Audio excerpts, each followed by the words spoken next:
और इन्होंने 25 तत्व माना। प्रकृति, महान, अहंकार, ये 3, पंच महाभूत 5, 3, 8, पृथ्वी, जल, तेज, वायु, आकाश, 11 इंद्रियां, पंच तन्मात्रा,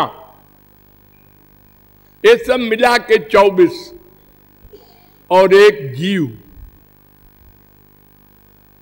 ये 25 तत्व है। इनका ज्ञान प्राप्त कर लो तो दुख निवृत्ति हो जाएगी। आनंद आनंद नहीं मिलना है, ये सांख्य दर्शन है। अब आए न्याय दर्शन गौतम का। इन्होंने कहा नहीं, ईश्वर कंपलसरी है, उसके बिना सृष्टि नहीं होगी, प्रकृति सृष्टि कर देगी जड़ वस्तु।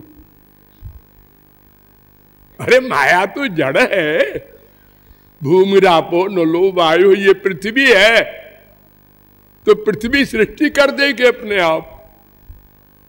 विदेश में एक फिलॉसफर ने कहा कि अगर इंग्लिश के अक्षरों को लगातार उड़ाते रहो, ऊपर को फेंकते रहो, तो एक दिन शेक्सपियर नाटक बन जाएगा। ऐसे ही प्रकृति से सृष्टि हो जाएगी, और इतनी व्यवस्थित सृष्टि, इतने लोग चल रहे हैं, लड़ते नहीं आपस में, इतना कंट्रोल और इतना संयमित। एक बीज को पृथ्वी में डाला, ये पेड़ बन गया, उसमें हजारों फल लग गए, और इसी मौसम में लगेंगे। सब काम ऑटोमेटिक मशीन की तरह हो रहा है, ये प्रकृति करेगी।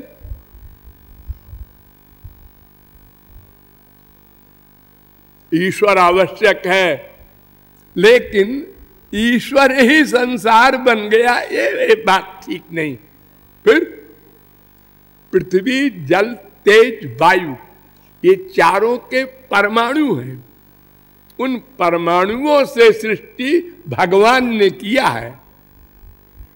परमाणुओं को लेकर, परमाणु उपादान कारण, भगवान निमित्त कारण, दोनों, जैसे कुम्हार प्लस मिट्टी, चक्र, दंड, ये तमाम सामान कुम्हार लेके घड़ा बनाता है, ऐसे ही परमाणुओं के द्वारा भगवान ने संसार बनाया। और 16 तत्व का ज्ञान कर लो, दुख निवृत्ति हो जाएगी। वो प्रमाण, प्रमेय आदि 16 तत्व हैं। और जीव की मुक्ति कैसे होगी? वो मूर्छित पड़ा रहेगा सदा, बस यही मुक्ति है। जैसे कोई कौमा में पड़ा रहे, ऐसे पड़ा रहेगा सदा, न दुख मिलेगा न सुख मिलेगा। अब आए वैशेषिक, कणाद मुनि ने बनाया। ये कहते हैं 16 तत्व की जरूरत नहीं, 6 तत्व, द्रव्य, गुण, कर्म आदि, इनका तत्व ज्ञान कर लो। बाकी इन्होंने न्याय दर्शन के अनुसार ही सृष्टि को माना कि भगवान की आवश्यकता है। अब आया पतंजलि योग। इन्होंने कहा 25 नहीं 26 तत्व होते हैं भाई। क्या? एक भगवान होता है, ईश्वर, जीव, प्रकृति, महान, अहंकार, पंच महाभूत, पंच तन्मात्रा, 11 इंद्रियां, 26 तत्व। लेकिन मन का निग्रह कर लो, बस तुमको, तुम्हारी दुख निवृत्ति हो जाएगी। आनंद नहीं, इनकी समाधि होती है। यम नियम आसन प्राणायाम प्रत्याहार ध्यान धारणा समाधि 8 स्टेज है। तो समाधि में क्या होता है? आनंद नहीं मिलता, निर्विकल्प समाधि होती है। निर्विकल्प माने कुछ फीलिंग ना हो, जैसे आप लोग गहरी नींद में सोते हैं, न सपना है, न देखना है, न सुनना है, शून्य अवस्था, आत्म विस्मृति समाधि।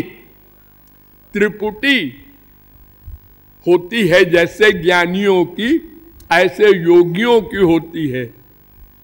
पहले त्रिपुटी माने ध्यान करने वाला, जिसका ध्यान कर रहा है और जो ध्यान कर रहा है, ये 3 होता है। पहले ज्ञाता ज्ञेय ज्ञान, ध्याता ध्येय ध्यान, फिर तीनों एक हो जाते हैं। मैं का भी विस्मरण हो गया और ध्येय भगवान का भी, और ध्यान वो भी गया, तो वो शून्य अवस्था में चला गया। बस यही है मोक्ष। ये है पतंजलि महाराज। ये 5 दर्शन दुख निवृत्ति को लक्ष्य मानते हैं। इसलिए वेद सम्मत होते हुए भी आनंद को न मानने के कारण इनको भगवत प्राप्ति नहीं हो सकती अनंत काल तक। अब आया वेदांत। ये वेदांत जो है ये भी 2 प्रकार का होता है। एक निर्विशेष निराकारवादी, एक सविशेष साकारवादी। यानी एक में तो ऐसा माना जाता है कि ब्रह्म का न कोई स्वरूप है और न नाम है, न गुण है, न लीला है, न धाम है, न कुछ है, पर्सनैलिटी है। और एक पार्टी कहती है नहीं नहीं, उसका नाम है, रूप है, गुण है, लीला है, धाम है, संत है, सब है उसके। तो निर्विशेषवादी में भी अनेक वाद चल गए। विवर्तवादी, बिंब प्रतिबिंबवादी, परिच्छेदवादी, अवच्छेदवादी और सगुण सविशेष साकार जो दूसरा है, इसमें भी कई भेद हो गए। विष्णुवादी, शंकरवादी, शक्तिवादी, गणेशवादी, सूर्यवादी, 5 हो गए। और फिर एक एक में अनेक वाद हो गए। जैसे विष्णुवादी में द्वैतवादी, द्वैताद्वैतवादी, विशिष्टाद्वैतवादी, विशुद्धाद्वैतवादी, अचिंत्य भेदा भेदवादी, और भी वाद हो सकते हैं आगे। लेकिन मैंने आपको बार बार हिदायत की है, वादो नावलंब्य। ये वादों के विवाद में कभी न पड़ना। अगर कोई कहे श्री कृष्ण तो लफंगे थे, तो हंस के कहना हमारा भी यही ख्याल है। लड़ना भिड़ना नहीं, वरना तुम्हारे मन को वो दूसरी पार्टी अशांत कर देगी, तुम्हारा ध्यान मान खत्म हो जाएगा, गुस्सा पैदा कर देगी। हित हडवंश एक बहुत बड़े रसिक हुए वृंदावन में तो उनके पास व्यास चारों वेद के विद्वान गए और कहने लगे कि हम आपसे शास्त्रार्थ करने के लिए आए हैं, क्योंकि आपने हमारे पहले दिग्विजय किया था। उन्होंने कहा क्यों? हम दिग्विजयी बनेंगे। वो कहा एक कागज पेन लाना भाई। अपने शिष्य से कहा मैं लिख देता हूं पहले कि मैं हार गया तुम जीत गया, भाग जाए यहां से। मूर्ख, ये शास्त्रार्थ करने आया है। अगर शास्त्रार्थ को मालूम होता शास्त्र का अर्थ, तो इस भावना से तू कहीं न जाता कि इनको हराना है। ये तो माइक बुद्धि हो गई। शास्त्र ये नहीं कहता, शास्त्र कहता है आलोड्य सर्वशास्त्राणि विचार्य च पुनः पुनः इदमेकम सुनिष्पन्नम ध्येयो नारायणो हरि। भगवान का स्मरण करो, एक सेकंड खराब न करो, शास्त्रार्थ करेगा। तो बादो नावलंब्य, क्यों? बाहुल्या वकाशात अनियतत्वाच्च। 74-75 ये 2 सूत्र हैं नारद भक्ति सूत्र के। तो ये 6 दर्शनों का हमने सार बता दिया। इनको पढ़ना और समझना आपके लिए 1000 वर्ष में असंभव है। तो जीव के विषय में इन लोगों ने जैसा जैसा कहा है उसका सार हमने आपको वेदों के अनुसार और शास्त्रों के अनुसार भी बताया है। प्रमुख रूप से समझ लीजिए फिर से, जीव अणु है। ध्यान दो एक एक शब्द पर। जीव अणु है। अणु माने सूक्ष्म से सूक्ष्म।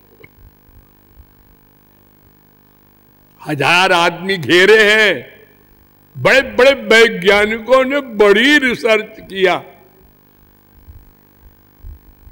तमाम जीवों को, मच्छर वगैरह और सब मेढक वगैरह को शीशे में बंद कर दिया कि जीव निकलेगा तो कहीं फूटे उठेगा। सब खिसिया गए। वो मर तो गया, यानी जीव तो निकल गया उसके शरीर से, लेकिन कुछ न कुछ आइडिया हुआ, न शीशा टूटा, कहां से कैसे चला गया। तो वो अत्यंत अणु है। वेद कहता है अणु प्रमाणात 1-2-8 कठोपनिषद, एषोनुरात्मा मुंडकोपनिषद 3-1-9 बालाग्र शतभागस्य तथा कल्पित भागो जीवस्य विज्ञेय सचानंत्याय कल्पते श्वेताक्षतरोपनिषद। अर्थात जीव सूक्ष्म है, अणु है, शरीर के बराबर नहीं है। नए वेदांत ने खंडन कर दिया। एवंच आत्मा आकार्ष्ण्यम न च पर्यायादप्या विरोधो विकारादिभ्य अंत्यावस्थिते चौभय नित्यत्वात् अविशेषः 2-2-32, 2-2-33, 2-2-34 शरीर के बराबर नहीं होता। अरे तो सारे शरीर में चेतना तो दिखाई पड़ रही है, कहीं सुई चुभ हो, दर्द होता है। तो शरीर भर में बराबर न होता जीव तो नहीं। हृदय ही एष आत्मा, ये वेद कह रहा है। प्रश्नोपनिषद 3-6 सदा एष आत्मा हृदय। छांदोग्योपनिषद 8-3-3 ये आत्मा हृदय में रहता है, एक जगह अवस्थित वैशेष्यादिति चेन्न अभ्युपगमात हृदय ही, वेदांत भी कहता है। अच्छा, और हृदय में रह करके सारे शरीर में चेतना फैला देता है। हाथी के शरीर में भी, हाथी के हृदय में रहता है। वेद कहता है आलोमभ्य आनकेभ्य, कौशिक की उपनिषद 4:20, छांदोग्योपनिषद में भी ये मंत्र है 8:8:1। और इतनी बड़ी विशेषता इस छोटे से सूक्ष्म से जीव की है।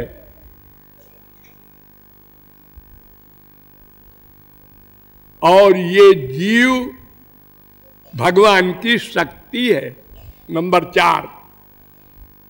और भगवान से जीव का भेदा भेद संबंध है, नंबर 5। और ये भगवान की तटस्थ शक्ति है, नंबर 6। और ये भगवान का नित्य दास है, नित्य दास यानी नेचुरल दास।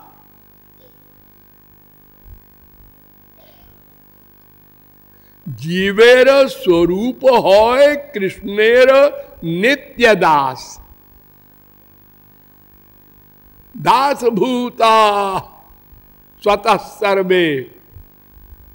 सब पुराण शास्त्र वेद कहते हैं कि ये जितनी शक्तियां हैं भगवान को छोड़कर वो सब भगवान की दास है।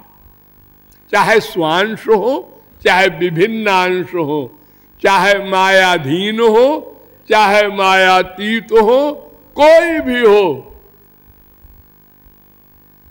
सब के ऊपर भगवान शासन करते हैं।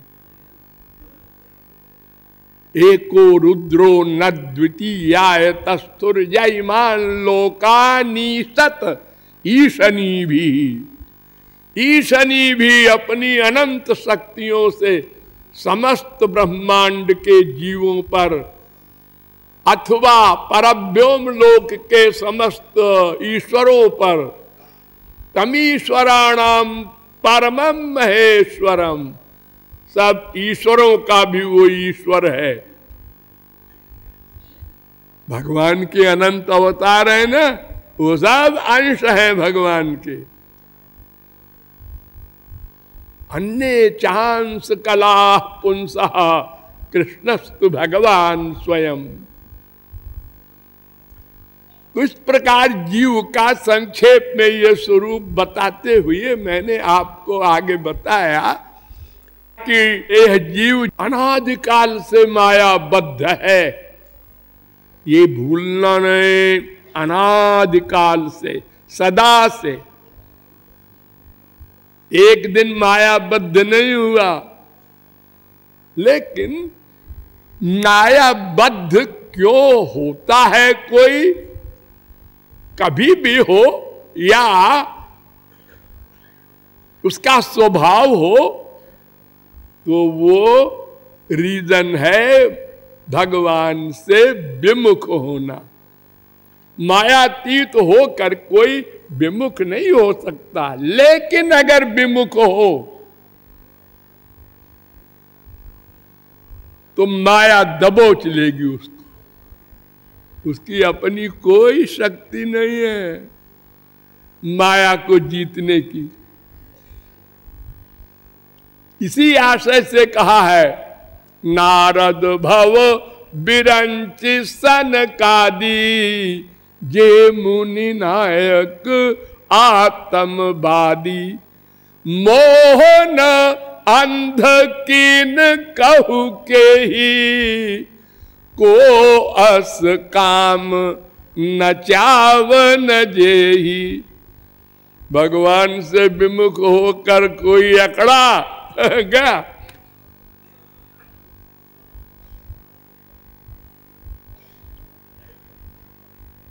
तो भगवत विमुख होने के कारण जीव दुखी है।